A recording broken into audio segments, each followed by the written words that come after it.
And cinema చూసిన ప్రతి ఒక్కరు కూడా సార్ డైలాగ్స్ గురించి స్పెసిఫిక్గా మెన్షన్ చేస్తున్నారు. ప్రతిదీ కూడా సింపుల్గా ఉంది, అర్థమయ్యేలా ఉంది, and at the same time పంచెస్తో కూడా ఉంది, మెసేజెస్ కూడా ఉన్నాయి దాంట్లో. సో ఎలా మీరు ఆల్రెడీ మిమ్మల్ని సోషల్ మీడియాలో ఫాలో అవుతూ ఉంటాము, మీరు ఆల్రెడీ అందులో చాలా కొటేషన్స్ కూడా పెడుతూ ఉంటారు. సో మీ డైలాగ్స్ రాసే టైంలో ఎటువంటి ఫోకస్గా ఉన్నారు? అంటే నేను యాజ్ రైటర్గా సినిమా ఇండస్ట్రీలోకి వచ్చాను కాబట్టి డైలాగ్స్ మీద చిన్నప్పటి నుంచి ఫోకస్ ఉంటుంది. దీంట్లో ఏంటంటే నేను ఏ సినిమాకైనా సరే డైలాగ్స్ అని వేసుకోనండి, మాటలోనే వేసుకుంటాను. అంటే మీరు అన్నారు సరే, చాలా చాలా సింపుల్గా అర్థం అవ్వాలి అందరికీ అన్నట్టుగా. ప్రాస అనేది అది ఆటోమేటిక్గా వస్తుంటుంది. ఒక్కొక్కసారి కంట్రోల్ చేసుకోవాల్సి ఉంటుంది ప్రాస కంట్రోల్ చేసుకోవాల్సి అన్న దాంట్లోంచి ఆ డైలాగ్ వచ్చింది, ప్రాస కోసం ప్రాణం మీద తెచ్చుకోకండి అనేది. చాలామంది ఏంటంటే ఒక పని చేద్దామనో ఒక జోక్ వేద్దామని చెప్పి గబుక్కున అవతల వాళ్ళని హట్ చేస్తారు తెలియకుండా.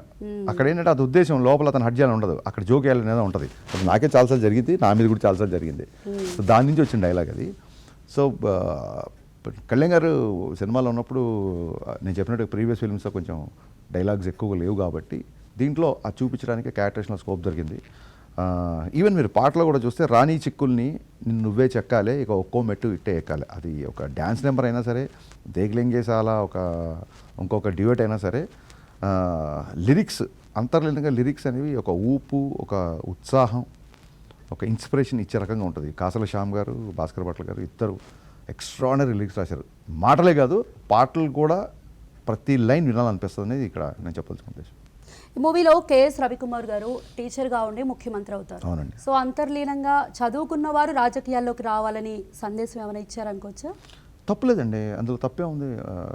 ఒక చిన్న 10,000 రూపాయల జాబ్కే ఒక చిన్న ఆఫీస్, ఒక 15 మంది ఉన్న ఆఫీస్ని మెయింటైన్ చేయడానికో, లేకపోతే ఒక 5గురు ఉన్న ఆఫీస్లో కూర్చొని సీటుకే మనకి 100 ఇంటర్వ్యూలు పెడతారు, 100 రిటర్న్ టెస్టులు పెడతారు. అలాంటిది కొన్ని లక్షల కోట్ల బడ్జెట్, కొన్ని దాన్ని ఏమంటారు, కొన్ని కోట్ల మంది జనాల భవిష్యత్తు.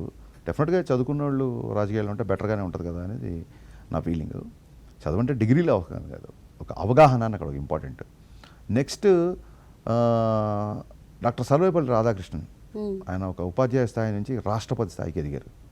ఆ క్యారెక్టర్ ఇన్స్పిరేషన్గా తీసుకొని కేఎస్ రవికుమార్ క్యారెక్టర్ డిజైన్ చేయడం జరిగింది.